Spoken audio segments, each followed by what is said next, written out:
Queridos irmãos, é com alegria renovada que mais uma vez nos encontramos nesse momento tão especial da nossa semana, que são os encontros virtuais da Associação Espírita Nosso Lar.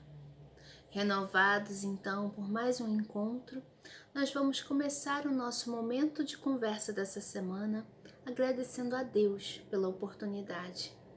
Então eu convido a todos a fecharem seus olhos, a relaxarem e elevarem seus pensamentos a Deus pedindo: obrigada, Senhor, por mais um encontro virtual, pela Tua presença constante nas nossas vidas, pelas inspirações e pela força que constantemente nos nutre, Pai.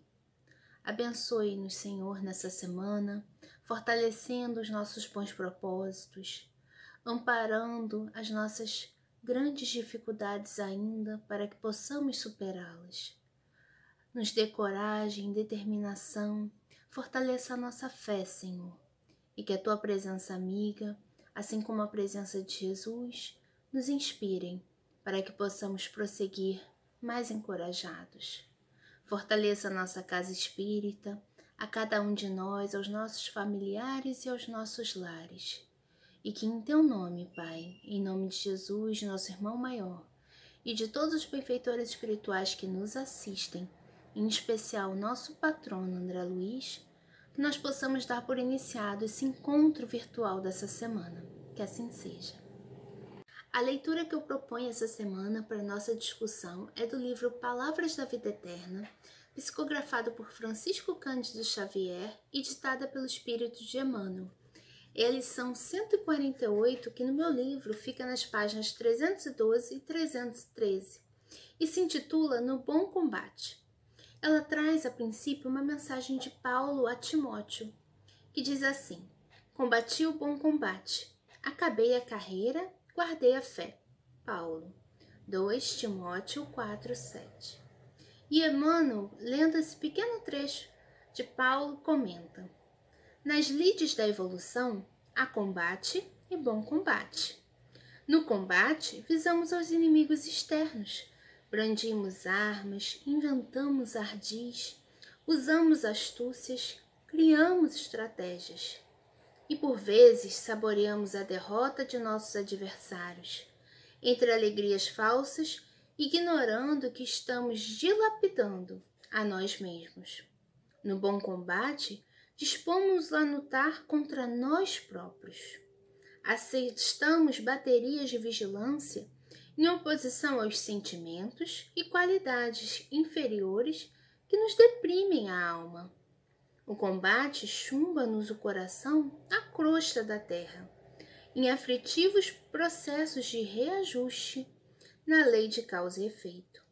O bom combate liberta-nos o espírito para a ascensão aos planos superiores. Paulo de Tarso, escrevendo a Timóteo, nos últimos dias da experiência terrestre, forneceu-nos preciosa definição nesse sentido. Ele que andara em combate até o encontro pessoal com Cristo, passou a viver no bom combate desde a hora da entrevista com o Mestre.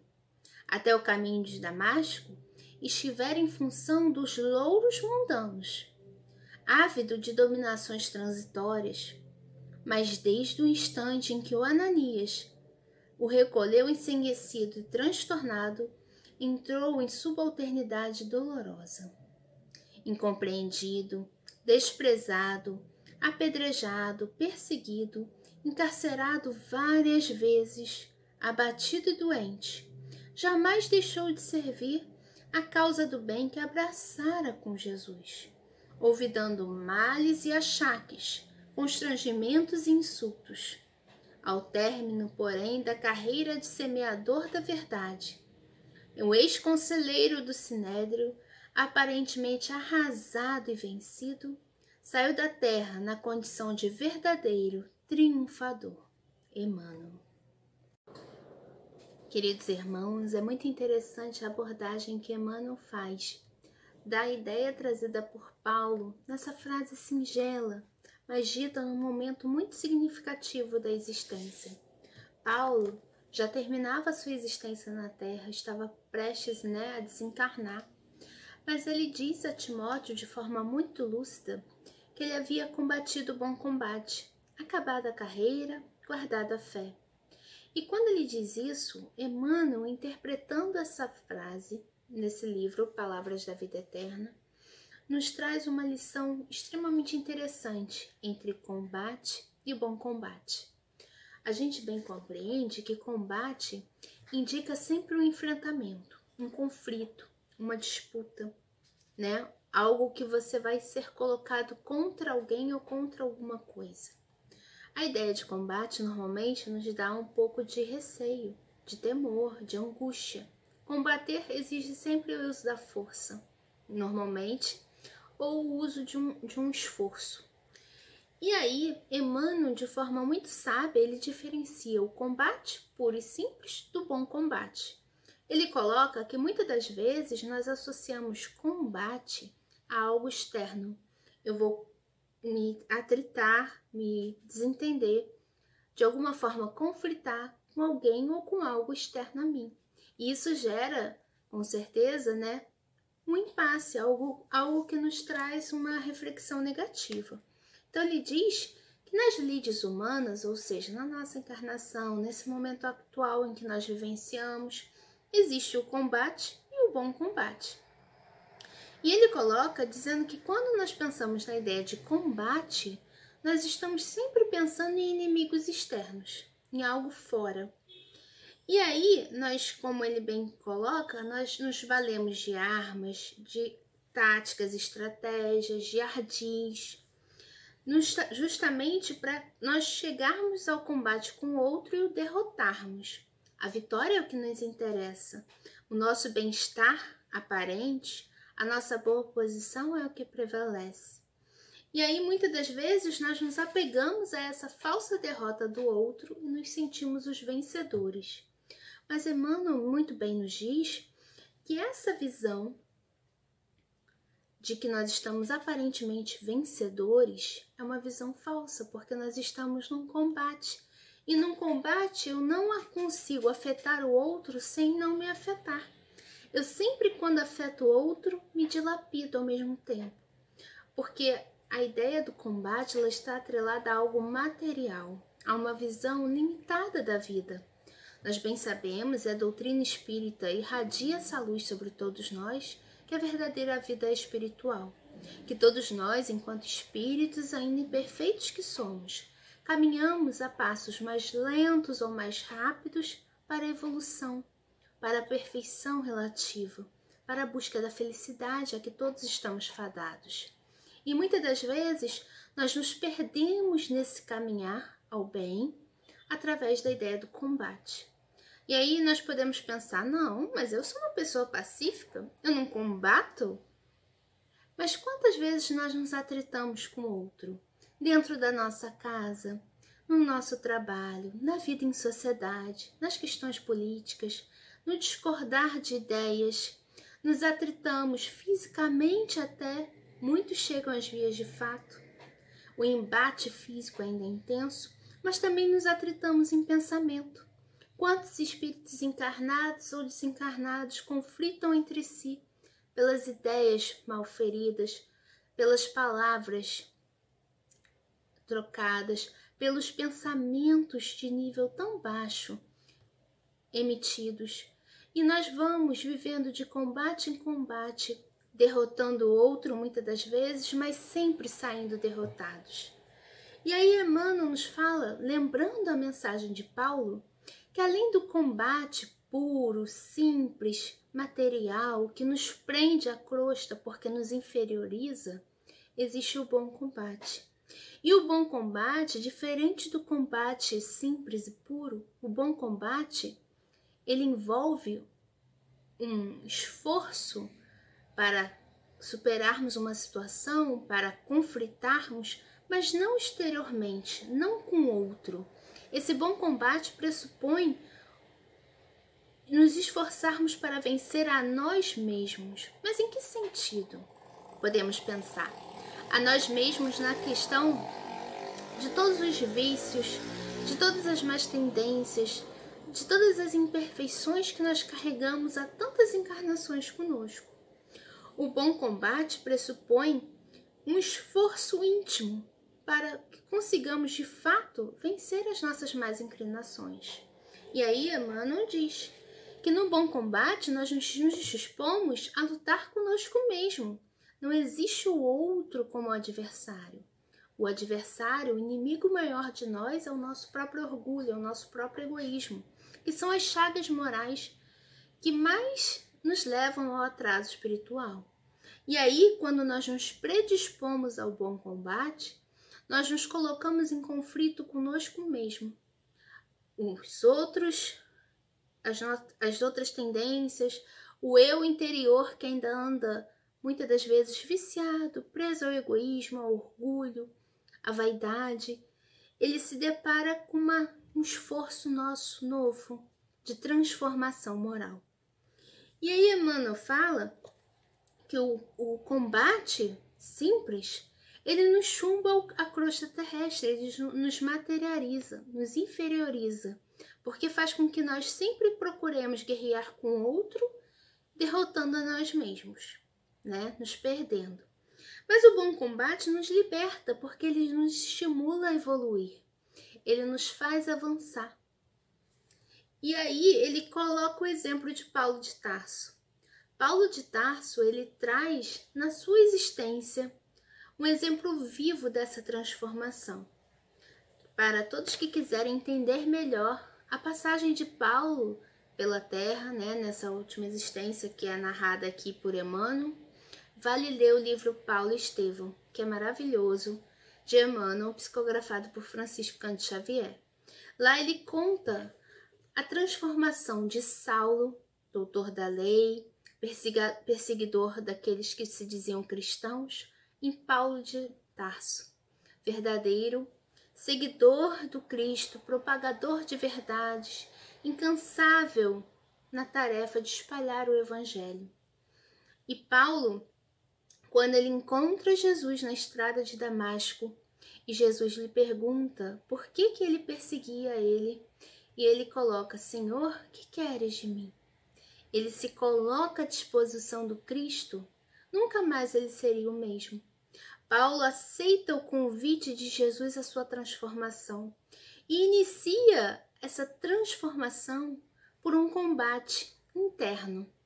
Ele vence aquele Saulo antigo, perseguidor, orgulhoso, determinado a combater o próximo, e se transforma em Paulo, um verdadeiro apóstolo do Cristo, que foi capaz de disseminar tão bem o Evangelho, trazendo como exemplos vivos de si mesmo a prova da existência de um Evangelho bem vivido, para chegar no momento final da sua existência dizendo que não era mais ele que vivia, era o Cristo que vivia nele, tal a identidade, né, de pensamentos, de sentimentos.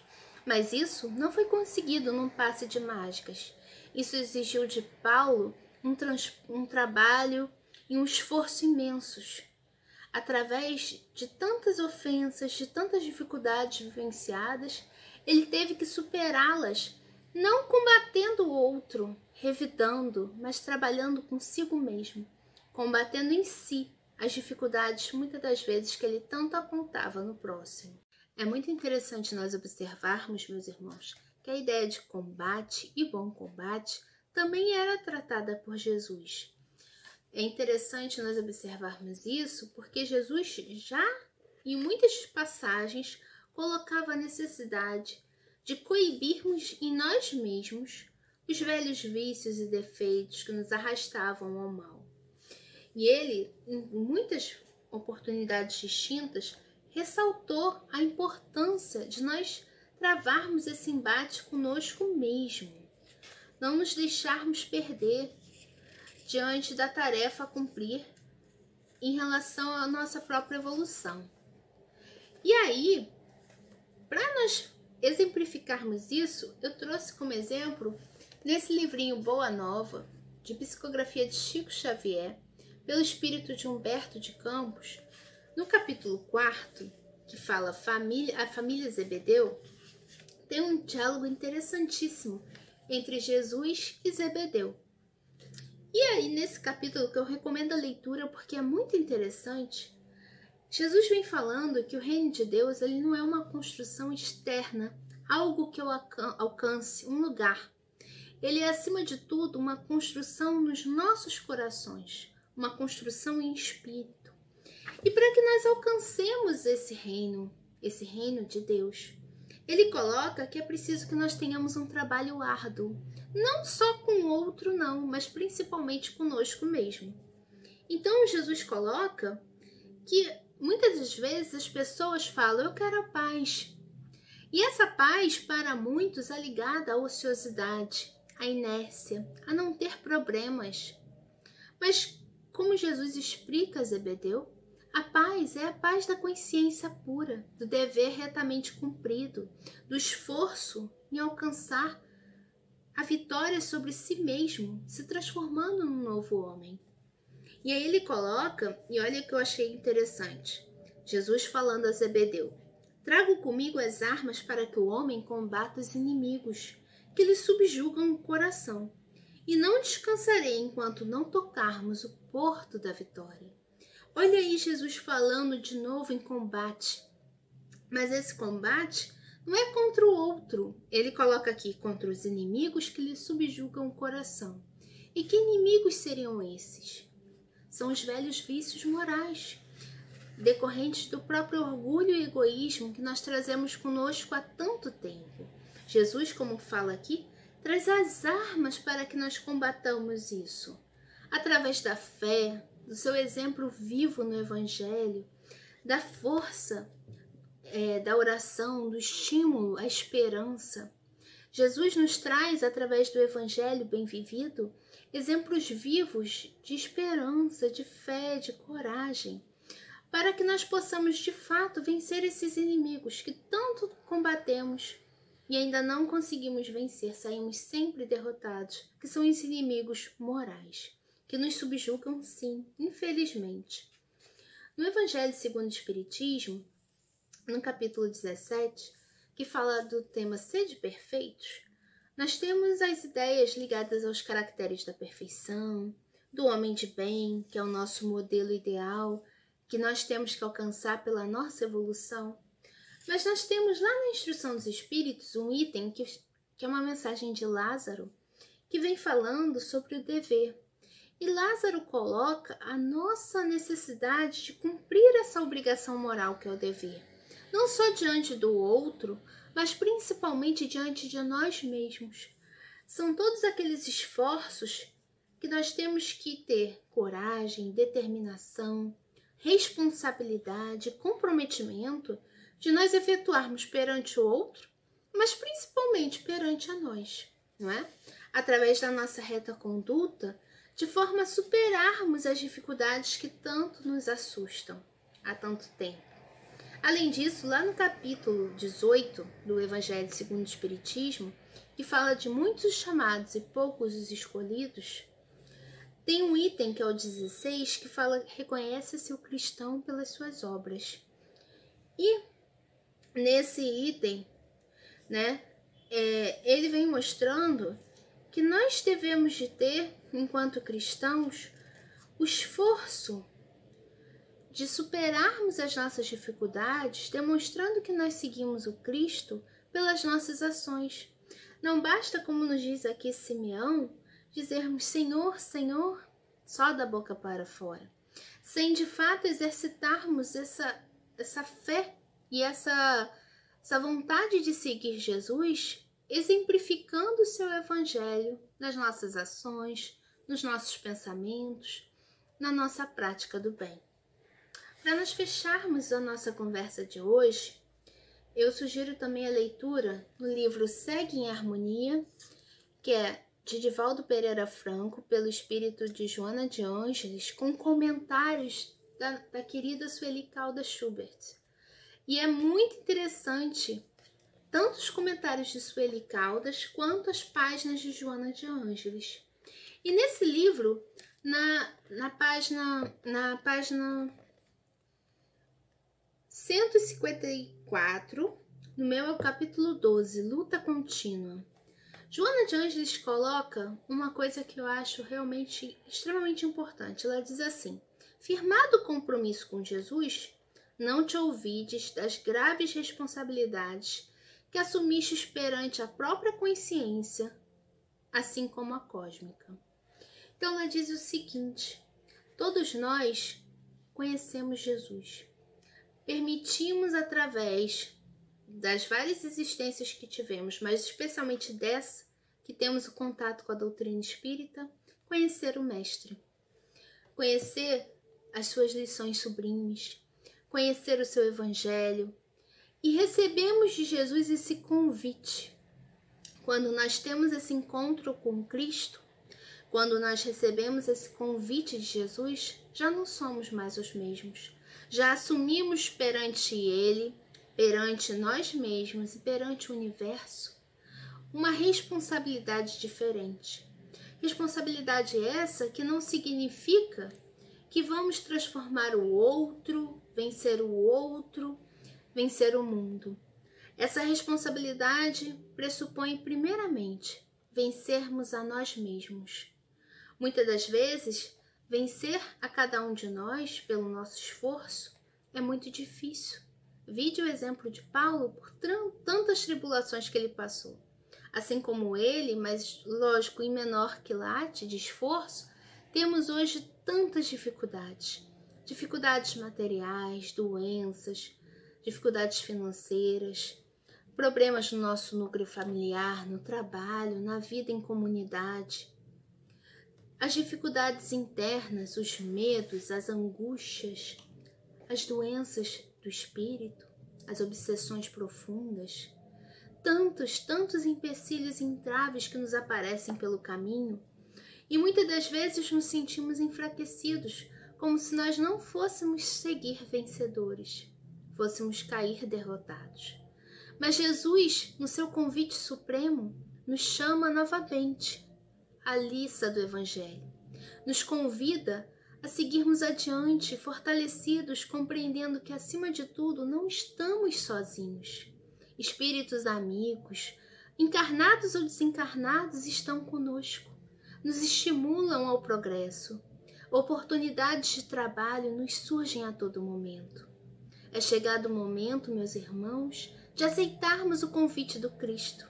Não há tempo a mais a perder. Chegamos num momento decisivo das nossas existências. Momento esse que nos exige assumirmos a responsabilidade. Que todos nós possamos usar as armas do Evangelho, da fé e da coragem, e seguirmos verdadeiramente em busca desse bom combate. Que comecemos devagar, lutando um pouquinho de cada dia com o nosso velho eu.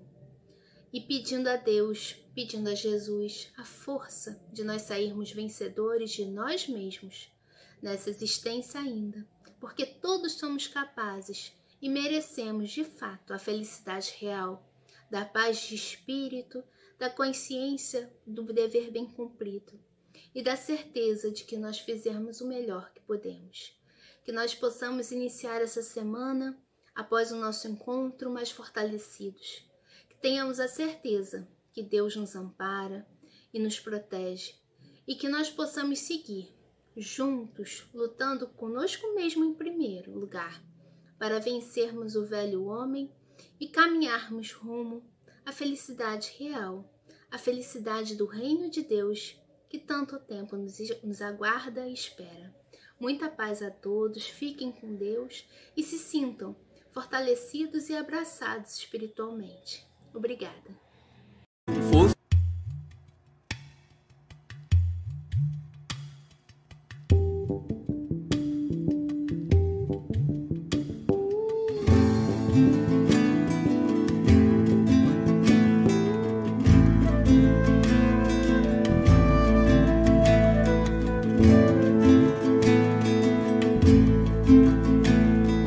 Foste um guerreiro valente, foste um combatente do reino do amor. Foste um servo fiel, foste além dos deveres para com teu Senhor. Nunca buscaste aplauso dos homens, a glória fugaz. Tudo deixaste na terra e saístes em busca do reino de paz. Viste a luz do deserto, ouviste o chamado do Cristo Jesus. Nunca provaste o medo, nunca tua alma domou. Resistindo e sofrendo, cumpriste a missão que o Senhor te legou.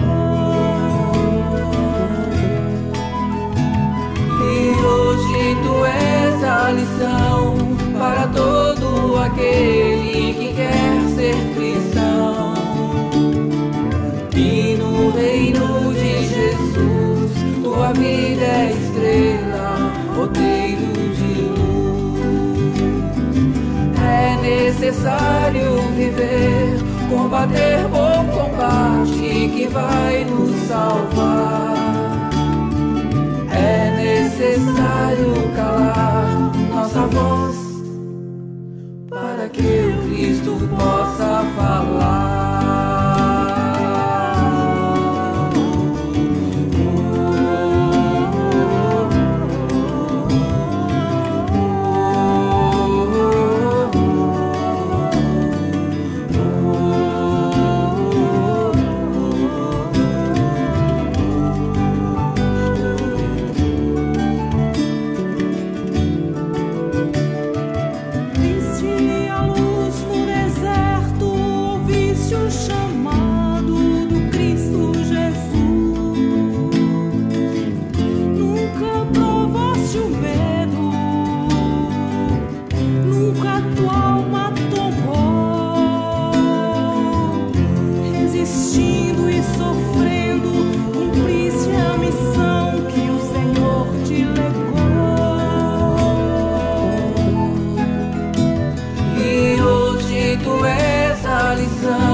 Para todo aquele que quer ser cristão. E no reino de Jesus, tua vida é estrela, roteiro de luz. É necessário viver, combater bom combate que vai nos salvar. É necessário calar nossa voz para que o Cristo possa falar.